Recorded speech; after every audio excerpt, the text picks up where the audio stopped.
Welcome on this episode of Leadership and Loyalty Tips for Executives. Whether you are a one-man, one-woman show, or if you're leading a team somewhere, there's a good chance that you work with or have to manage and lead at least one other virtual member.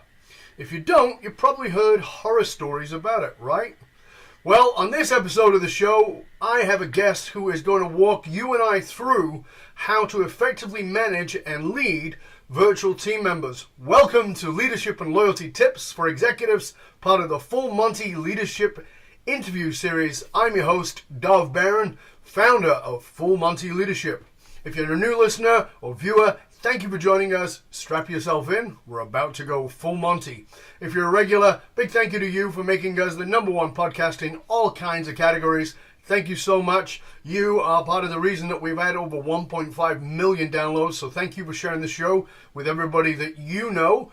And remember, we need you to stay relevant, to stay up there. So please make sure you go to iTunes, rate, review, and share. Subscribe to the show. All right, so are you a solopreneur, an entrepreneur, or a team leader? Whatever your position, you and I both know that employment barriers and borders have vastly changed over the last decade. There was a time when if you had interviewed somebody and they'd come into your office and you just sat down with them, and they were great, but they lived a little bit too far away, you probably would have not employed them. Well, today we live in a very different world, a world where members of your team could absolutely live anywhere in the world. And for many of you, the idea, it's simply the idea of being able to manage people virtually is a terrifying concept. However, it's becoming more and more real as our everyday reality right now. So my guest today is a friend of the show, a gentleman we've had on before. We wanted to bring him back due to the outstanding response to the wisdom that he shared on the last show. His name, of course, is Kevin Sheridan.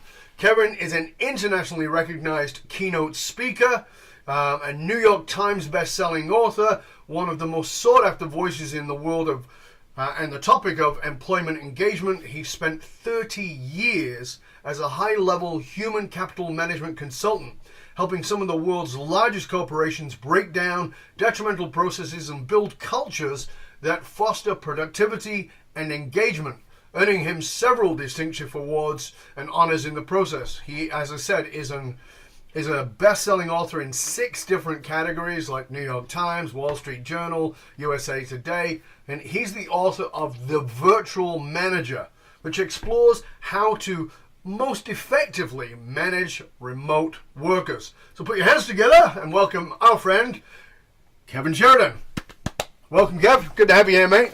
Hey, Dov. It's great to be on your show again. Excited about it. Yeah, it's excellent, mate. So this is, last time you did a great show. It was great feedback from all kinds of people all over the world. And being that it's all over the world, and being that this is something that we're becoming more and more virtual in everything we do. Everybody I talk to, whether they work in a department of a large organization, or whether, as I said, they're small entrepreneurs or solopreneurs, they probably have at least one virtual assistant, somebody who's doing little jobs for them here and there in Hungary, Czechoslovakia, in Asia, all over the place, or even 2 cities away.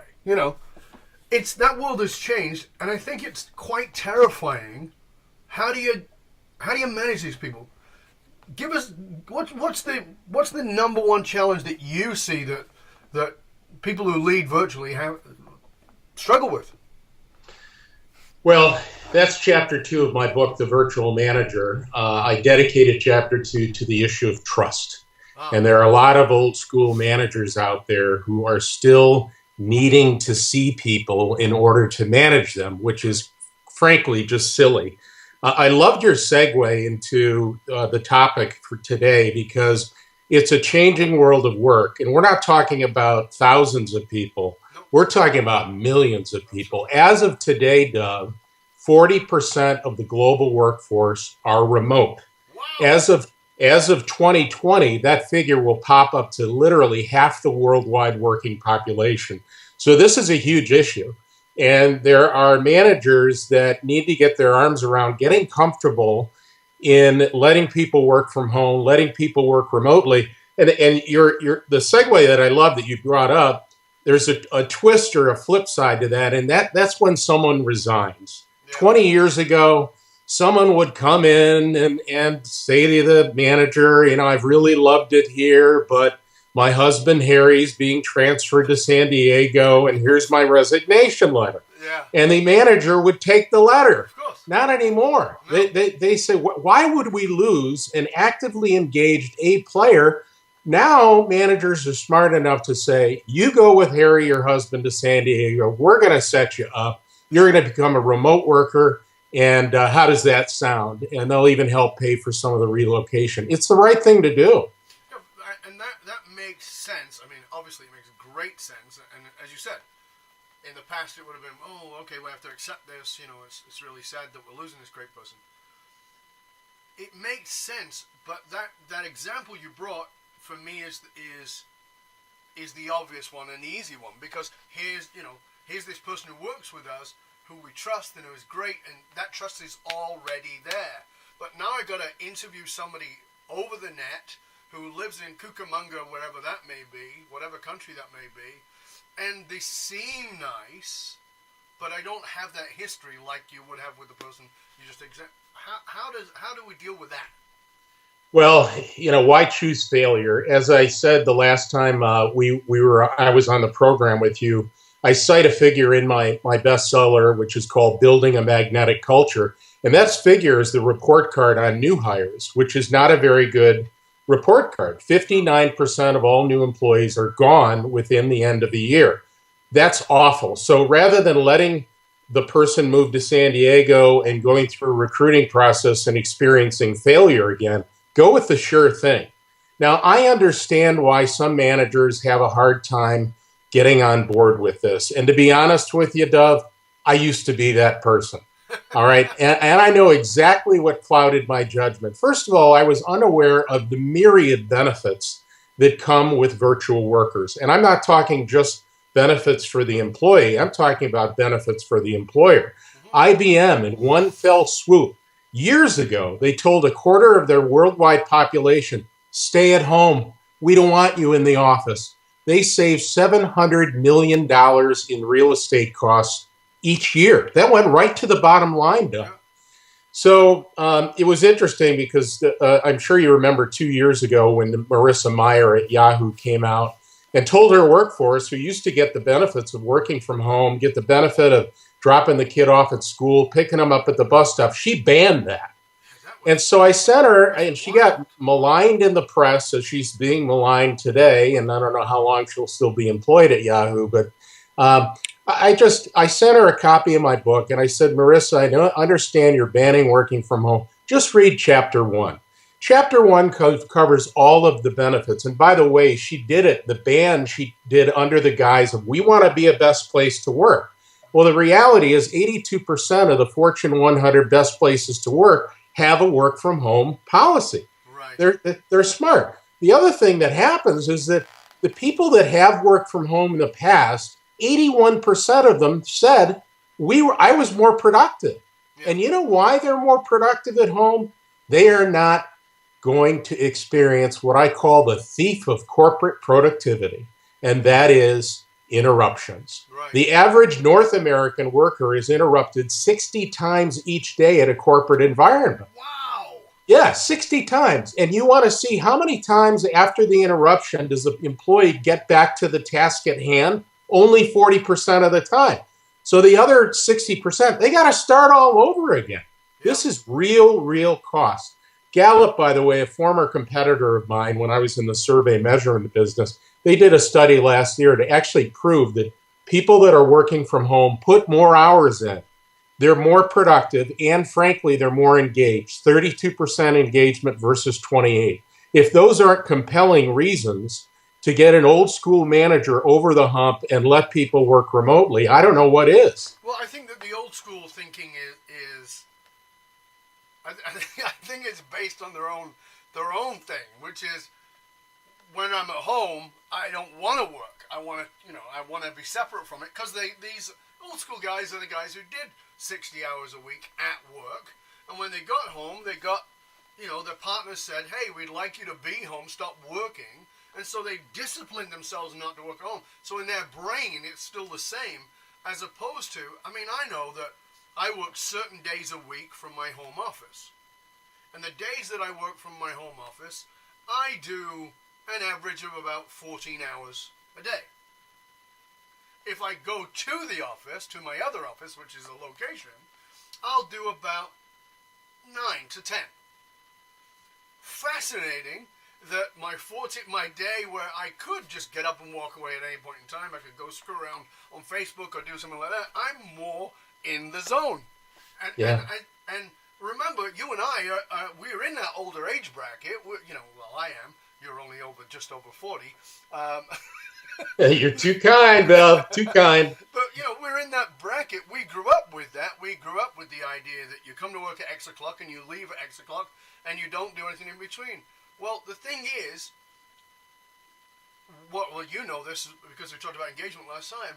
People are at work, they're screwing around on Facebook and they're messing around online doing stuff anyway. We know the disengagement figures are insane. So, do you really have anything to lose? Because like you just said, all the research is showing that people are more engaged when they're at home. And I think psychologically, and you can correct me if you think I'm wrong, but I think psychologically there's this implied personal self-guilt.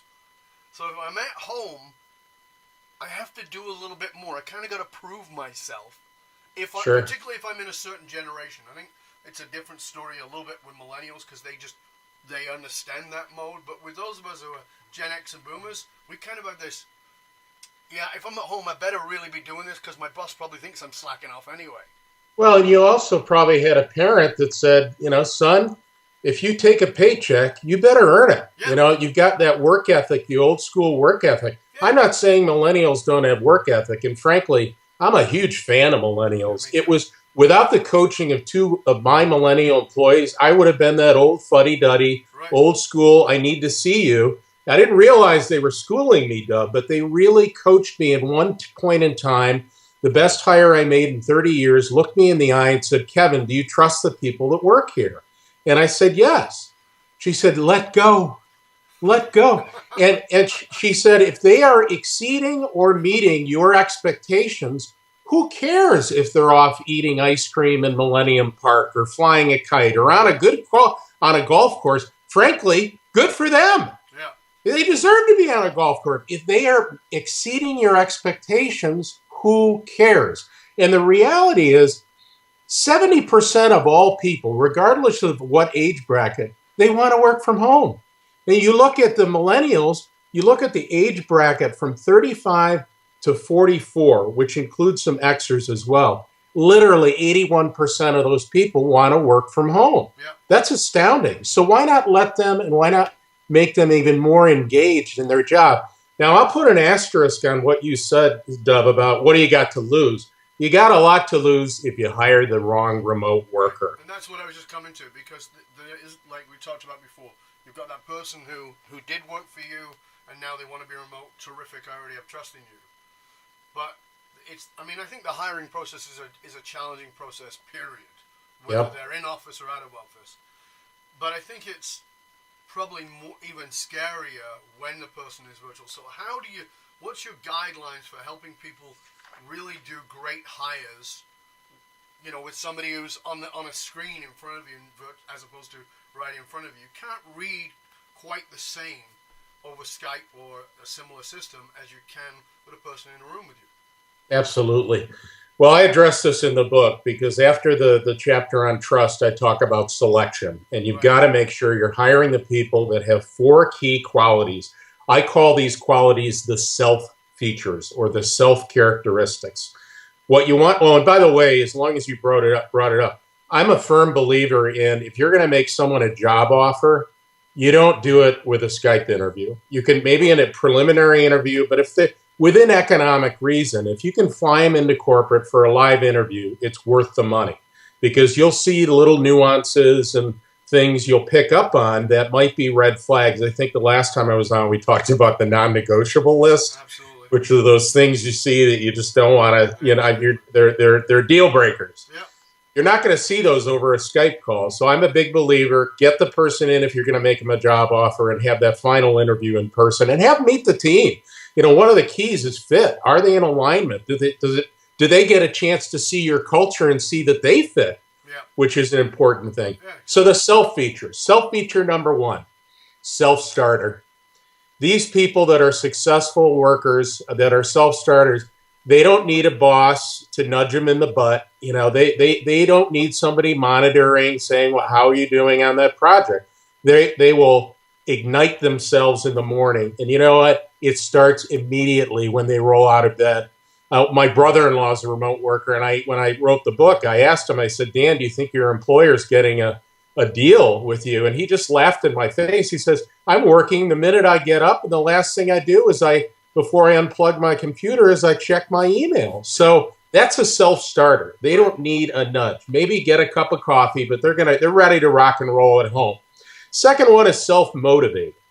They don't need a carrot dangled in front of them, and they don't need a boss with a stick behind them. They are self-motivated. That's self-characteristics number 2. That's what you want to interview for and look for that. So let's just stop you there, because this is good. So how would you recognize self-motivated? Because we get self-starter, okay, you get out of bed, you're at it. It's the last thing you do before you go to sleep. Great, we got it.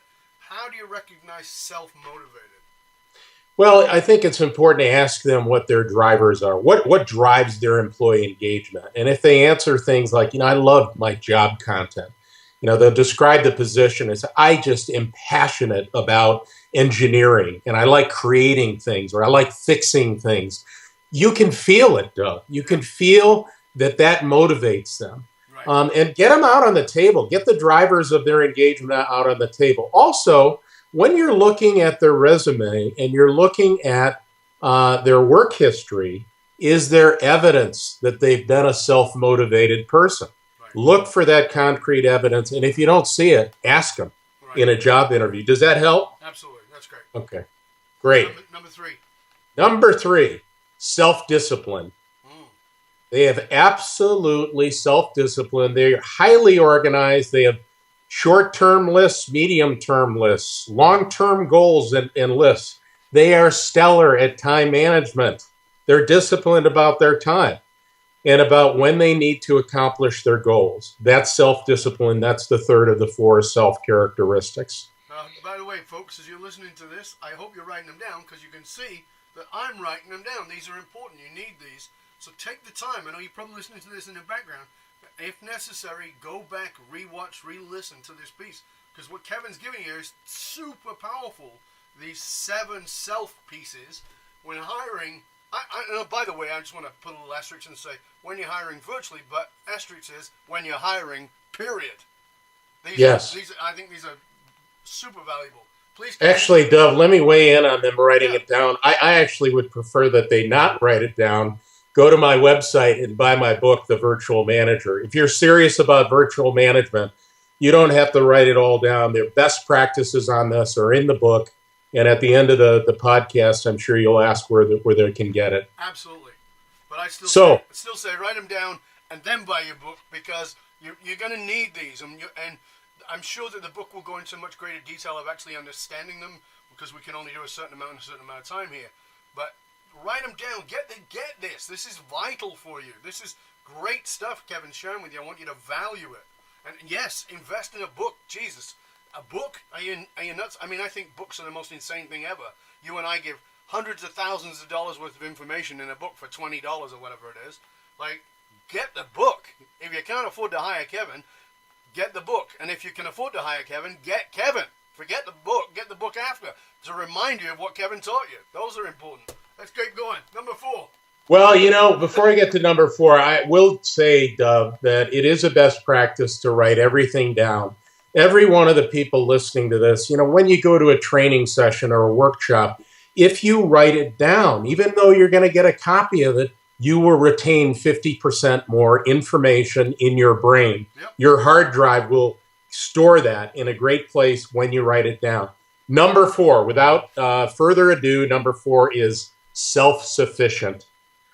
These are people that are self-sufficient. These successful remote workers will garner the resources needed to take things to the finish line.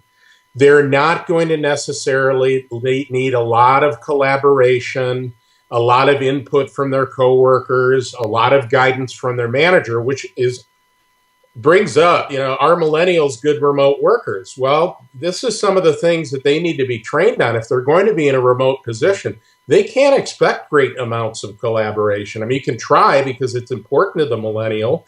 It's important to give them guidance and not just tell them to do something and then, not give them any guidance or collaboration. So the fourth quality is equally as important.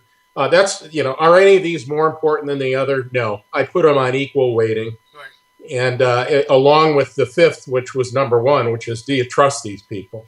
Are these people that you can trust? And once you hire the right people, you trust them and you let go. You monitor. And I wish I would have thought of this when I wrote the book, because it really should be in the book. It's in the workshops I give on the virtual manager and how do you be a great remote worker. I give a workshop on that. And that is, I'm sure you remember that famous press conference with Ronald Reagan, and Gorbachev was to his right. And this is in the middle of nuclear disarmament. And he went to the podium, and remember what he said? He actually said it in Russian. He goes, "Doverprai, dovoverprai." Trust but verify. Trust but verify, yeah. So trust these remote workers and then monitor. Yeah, they're making their goals. Awesome. Go fly the kite. Go to the shopping mall. Let go. It's the best thing you can do. And you know what? If you hired the wrong person and they're not meeting their goals, put them on a performance plan. Be fair. And if they're not working out, transition. Yeah. Trust and track. Vital. Yeah. So that was number 5. Are they trustworthy? Yep. And are you comfortable as a manager trusting them? Which, I mentioned I was that old fuddy-duddy manager, and I know exactly what clouded my judgment. I used to tell my employees, and I had a lot of younger millennial workers, it's like, our work hours are 8 o'clock and we close at 5 o'clock. You'll have a 1-hour lunch period. Blah. That, you say that to a millennial, that's their definition of a workplace prison. Exactly. So what clouded my judgment? I know exactly what clouded my judgment. I don't have it anymore because I sold my company 4 years ago. It was that check I wrote every month to my real estate provider. Yep. We have an office. I spent $6,500 a month on our office. Right. Why wouldn't we all want to be here? Yep. In retrospect, that was silly. I could have saved a lot of money. I used to be on the board of a company that literally had 23 employees, 100% virtual. How did they do that? Well, when they had staff meetings or their holiday party, they rented a Regis facility. That's why a lot of these rent and office facilities, their business is booming. Yes. People are realizing we don't need the real estate, which is one more reason during the last 7 years, commercial real estate really took it on the chin, and this is one of the contributing factors. It wasn't all just sheer economics. Wow. So those are all the self questions. Self-starter, but the person has to be a self-starter. So they get themselves going in the morning. They keep themselves going. Number 2, self-motivated. You find out what it is that drives them, and you listen to that. And you feed that back to them, make sure that that's true, not just that they're saying it, but there's evidence of it. Are they self-disciplined? Do they wander off? Are they distracted? Do they have great time management? Number 4, self-sufficient, meaning that they're resourceful. They find the resources they need. And again, as we were talking about on our last show together, millennials like collaboration. You've got to set them up with collaboration, but they've also got to be resourceful. They've got to be able to find their own resources as well. And finally, which is, are they trustworthy? So do you have a system, get a system to track and trust? Absolutely. Fabulous. Those are awesome. Those are really great tips. So, do you think if you had to pick one of those from the position of being the person who's employing a remote worker, a virtual worker, where do you think that we as the employers fall down? Is it in the trust that we just don't trust them enough? Is it that we don't track them? What is it, do you think, where we fall down? Well, two things. Trust, as I mentioned before, is a big one. Absolutely, particularly for older people or the old school manager. The other thing is training. We're asking managers to be virtual managers, and we're not training them. We're not going over what I just went over and a myriad other things that are in my book. They have never managed remote workers. So rather than just saying, oh, yeah, you got somebody out in Peoria or Penang, they're now reporting to you, and you've never managed someone in that environment, you got to train them. You got to get them a book like this or get them a workshop. It is a big, big deal because they're going to feel very uncomfortable. How do I do this? Also, train the remote worker. I've done remote work for years. My first startup that I did, I was in Arlington, Virginia. I worked in a basement all alone. I'll tell you, it's lonely. Sure. You have feelings of separation, and you need to prepare the employee for that experience before you let them move to San Diego with Harry, their husband, or whatever. Right. Prepare them. The training for them is equally as important as the training for the manager. That is such simple but obvious and important, vitally important, because, like you said, at work, what was it, 60 times you get interrupted in a day? Yep, on average. Right, on average. So what does that work out? Let's say an 8-hour day. What's that? 60 times? My God, that's like crazy. Yeah, how absolutely. do you get anything done? I mean, Dave Crenshaw, we had on the show, The Myth of Multitasking, talked about how horrendous that is to your output, how absolutely damaging it is. That you never get shit done at all because you're constantly being interrupted. And you've got to actually set up boundaries to make sure you have uninterrupted, productive time. Absolutely. That can be such a benefit of having a virtual worker. But at the other side, as you said, the other part is that they can feel very cut off. So for me, because culture is a big thing for me, in the work that I do with teams like yourself, we both work with organizations, is help us understand, how do you do the culture piece? How do you do the culture piece? Because they are remote, yeah, but you want to transfer the culture as well. Absolutely.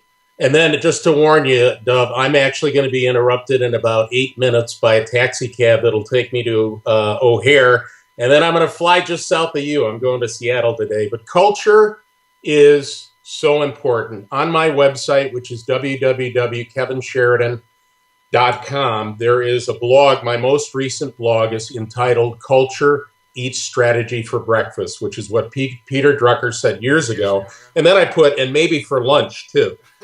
It is so important that you nurture your culture. You understand what it is, define it, the shared values, the beliefs, the ethics of the organization. It's what I call the invisible architecture of the organization. It's what's being said when the boss isn't in the room. It's diversity and inclusion. That's the thing with virtual. The boss is never in the room. That's what I'm saying. So, exactly. And also workplace flexibility. That's part of the culture, too. Right. So that's what I'm saying. That piece there, and maybe there's more in your book on that, is that what I'm asking about is the transference of culture to a virtual worker because they're not in the environment. That is a piece that I think is vital. Is that in the book? Absolutely. It's in the book. It's all about inclusion and letting them participate as well. Well, you've been awesome. You've been a fabulous resource, of course, as always. And I really appreciate you giving your time. I know you're going to jump on a plane and fly off and empower and enlighten a whole other audience. And we're just honored to have you here. Again, please tell everybody where they can find out more about you, Kevin, and what it is you do, your books and your seminars. Awesome. Again, my website is kevinsheridan.com. My books are on my website. There's a free blog, a lot of free resources. As always, Dub, this has been a lot of fun. I hope you have a great day and a fantastic week, and yours virtually. That's how I sign every one of my books. Fabulous. Thank you, sir. And again, for you, dear listener, thanks for joining us. Again, make sure you go back and listen to the show more than once. Take notes, as Kevin said. That's how it sticks with your brain. Go to his site. Find his resources. There's all kinds of great articles and information you can find there. And if you are truly serious about embracing the kind of positive disruption that builds a culture of fiercely loyal employees who will not only lead, but also become evangelical about your organization while generating 10 times the engagement and productivity, reach out to me through fullmontyleadership.com. Thank you for joining us here on Leadership and Loyalty Tips, part of the Full Monty Leadership Interview Series. I'm your host, Dov Barron. Thank you for sharing the show with everybody you know. And remember, over to iTunes, keep us relevant, rate, review, and subscribe to the show. You can find out more about me at fullmontyleadership.com. Until next time, stay curious, my friend.